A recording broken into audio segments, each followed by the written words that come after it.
अभी बीजीटी का गम खत्म हो ही रहा था कि चैंपियंस ट्रॉफी की चर्चाएं शुरू हो गई।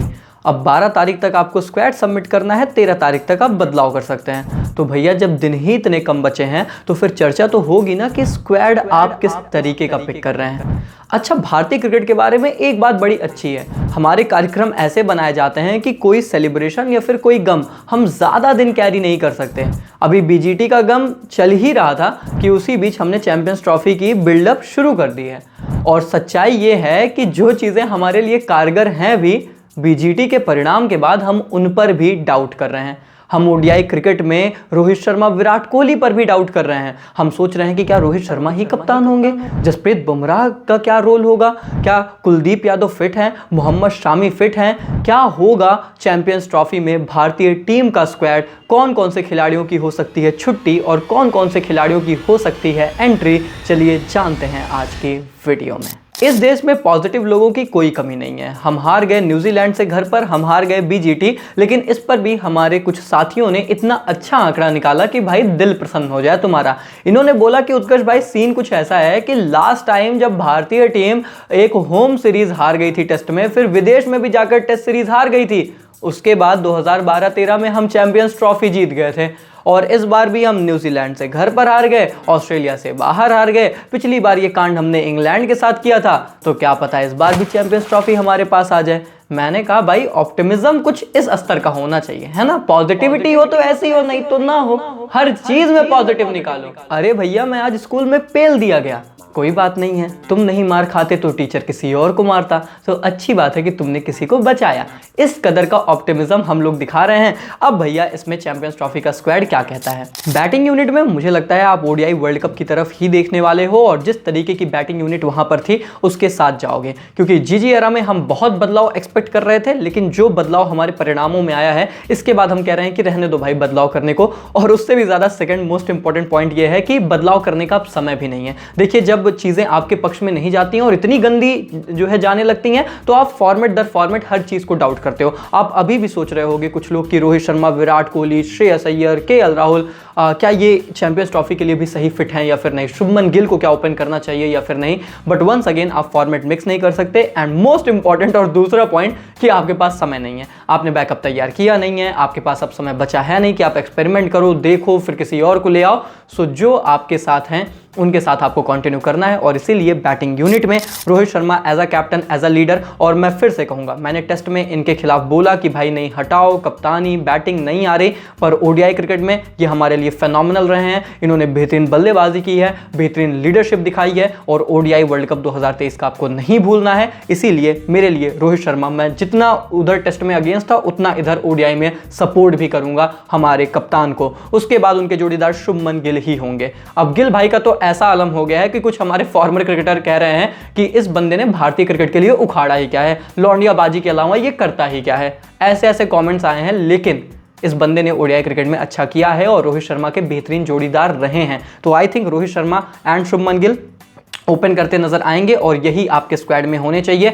विराट कोहली वंस अगेन भैया, पिछला ओडीआई वर्ल्ड कप कमाल का था, तो आप सभी लोग देख रहे हैं कि ओडीआई तो इनका प्रारूप है। और आउट कैसे हो रहे हैं, ये बाहर की गेंद छेड़कर स्लिप पे कैच हो रहे हैं ना। अब ओडीआई में तो स्लिप, मतलब पैट कमिंस भाई रहें तो उनका दिमाग भले चल जाए कि स्लिप लगा देते हैं विराट के लिए शुरू में, नहीं तो ज़्यादा उतनी slip, first slip, second slip लगती नहीं है। तो इनके लिए थोड़ा एडवांटेज होगा कि उधर मारेंगे भी तो एज वेज लेके चौका चली जाएगी भैया, हम कहेंगे कि चलो ठीक है रन बनाओ कैसे भी बनाओ। तो Virat Kohli I think lock कर लीजिए। श्रेयस अय्यर को लॉक करिए भाई, बहुत डाउट होते हैं, बहुत मजे लिए जाते हैं, ये है वो है। भाई इस बंदे ने ना पिछली बार भी कमाल किया था, ओडीआई क्रिकेट में लगातार कमाल कर रहा है नंबर 4 पर। एंड मोस्ट इंपॉर्टेंटली अभी इन्होंने डोमेस्टिक में इतने रन बनाए हैं कि अगर तुमने इन्हें ड्रॉप किया ना भाई, मैं बता रहा हूं, मैंने 4 वीडियो बना देनी है। तो श्रेयस अय्यर को आप जरूर अपने स्क्वाड में देखते हैं और ये 4 प्रमुख बल्लेबाज आपकी टीम का कोर रहेंगे। अब इन सब के बीच मुझे पता है एक नाम जिसका आप लोग इंतजार कर रहे थे कि मैंने यशस्वी जायसवाल का नाम क्यों नहीं लिया।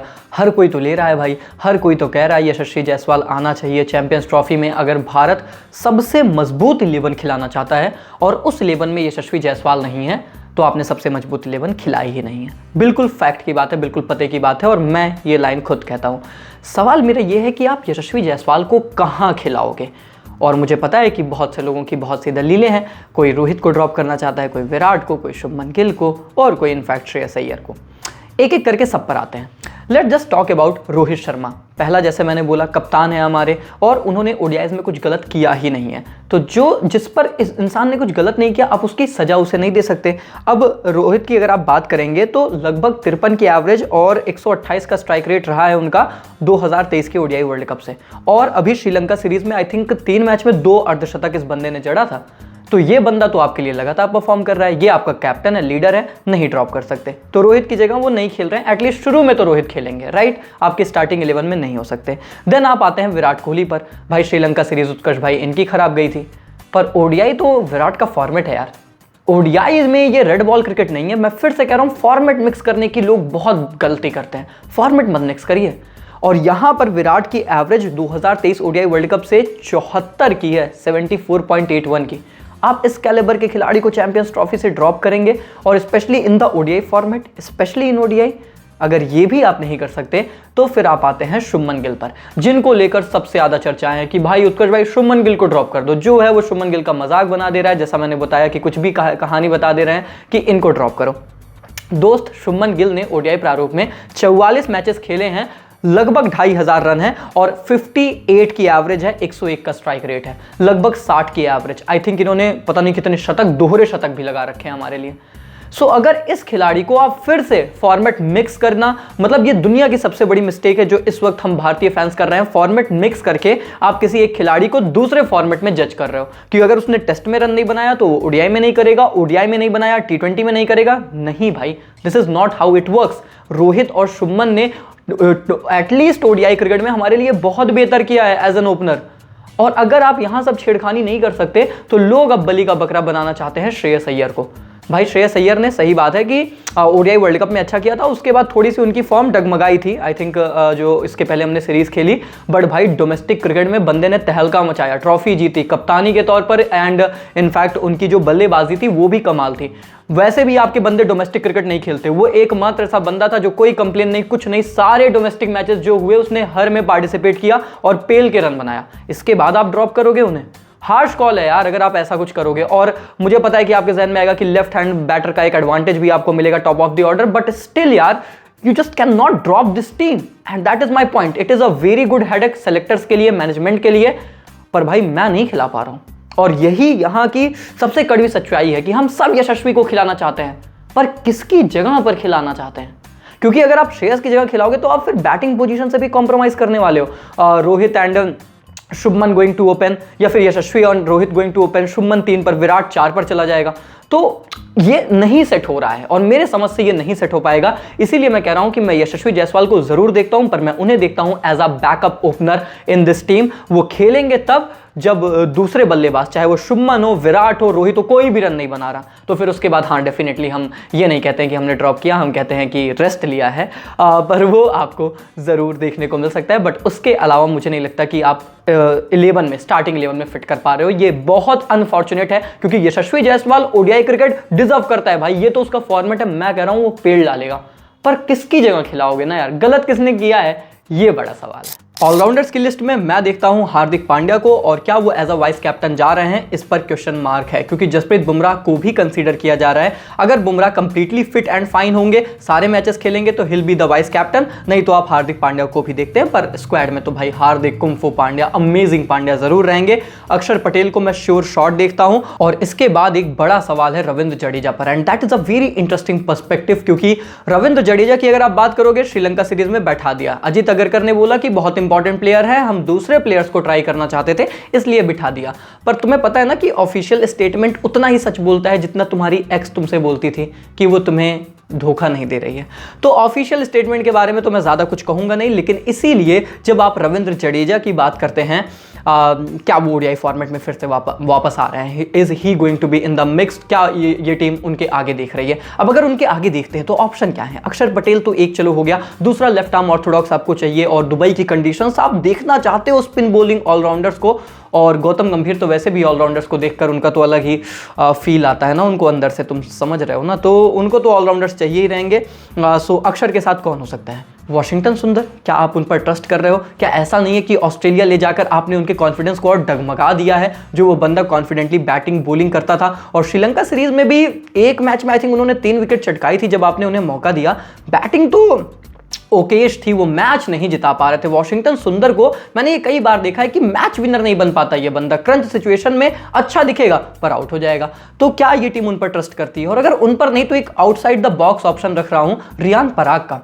आपने पराग को मौका दिया था, T20 दिया, ODI दिया, एक आधा दिया, but he perform really well. गेंदबाजी बड़ी अच्छी कर दी यार। अब दुबई की कंडीशंस है, क्या ये टीम सोचेगी कि यार एक ऐसा ऑलराउंडर रखते हैं जो बैटिंग भी करे और हमारे लिए थोड़ी बहुत पार्ट टाइम बॉलिंग कर दे और बैटिंग में ज्यादा कॉन्फिडेंस हमें दे? Could he be the Riyan Parag case? तो भैया हो सकता है। और अगर ऐसा नहीं है, अगर ये टीम सिंपली हार्दिक अक्षर जडेजा को पिक कर रही है, ना सुंदर ना रियान पराग, तो मैं यहां पर अब यशस्वी जायसवाल को एज अ बैकअप बैटर भी रखने वाला हूं। विकेट कीपर्स की बात हो तो भाई 2 नाम बहुत ही क्रिस्टल क्लियर हैं, Rishabh Pant, KL Rahul, end of discussion, क्योंकि मैनेजमेंट यही सोच रहा है। मुझे पता है आप सोचते हो संजू सैमसन के बारे में, बट बात यहां पर यह है कि मैनेजमेंट को यह बात पसंद नहीं है। और गौतम गंभीर साहब एक समय पर बहुत बोला करते थे कि संजू सैमसन को ODI में मौका मिलना चाहिए, पर क्या उनके हेड कोच होने के बाद ऐसा होने वाला है? मुश्किल प्रतीत होता है, क्योंकि रिपोर्ट्स तो यही कह रही हैं कि भाई ऋषभ पंत को टीम प्रायोरिटी देना चाहती है। लेफ्ट हैंड बल्लेबाज एक एक्स्ट्रा डायमेंशन है, क्योंकि वो आपके पास टॉप ऑर्डर में है नहीं अगर आप यशस्वी को स्टार्टिंग 11 में नहीं रखते हो। उसके बाद भैया KL Rahul number 5 phenomenal, excellent इन ODI। आप वहाँ छेड़खानी नहीं करना चाहते।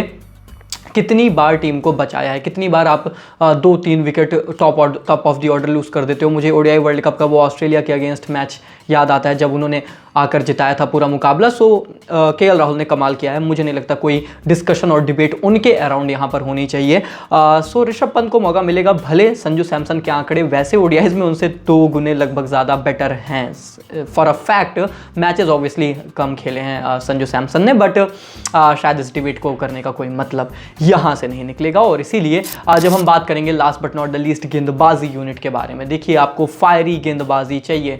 BGT में अगर हमने कुछ सीखा तो यही था कि बल्लेबाजी तो बल्लेबाजी है ही, खैर बंटाधार क्या बोलें, लेकिन गेंदबाजी आपको वापसी करा सकती है। रिकी पॉन्टिंग, रवि शास्त्री ने बोला कि अगर मोहम्मद शामी होते तो क्या पता हालात कुछ और होते। और ये सवाल हम पहले टेस्ट से पूछ रहे थे कि शामी कहाँ हैं, और मैंने आपको बताया था कि शामी और रोहित की अपनी एक अलग बैक स्टोरी चल रही है जिसकी वजह से शामी BGT में नहीं थे। लेकिन यहाँ पर गेंदबाजी की बात करें तो Jasprit Bumrah as a vice captain मैं उन्हें देखता हूँ। फिट है फुल्ली तो वाइस कैप्टन, नहीं तो एज अ प्रीमियर गेंदबाज तो मैं उन्हें ज़रूर देखता हूँ। एंड अपडेट है कि वो फिट रहेंगे, चैंपियंस ट्रॉफी के लिए तैयार रहेंगे, जो कि होना चाहिए। उसके बाद सबसे बड़ा इंजरी कंसर्न है कुलदीप यादव को लेकर, बिकॉज अभी वो इंजर्ड थे, फिर उनकी सर्जरी भी हुई है, उन्होंने अभी तक गेंदबाजी करना स्टार्ट नहीं किया है दोस्तों, and that is a big question mark. क्या कुलदीप यादव रेडी हैं फॉर द चैंपियंस ट्रॉफी? नहीं है, बहुत बड़ा सेटबैक है, क्योंकि कुलदीप को सबसे ज़्यादा तो बाबर भाई ही पसंद है ना, पाकिस्तान पसंद है, फट से बोल्ड मारते हैं उनको।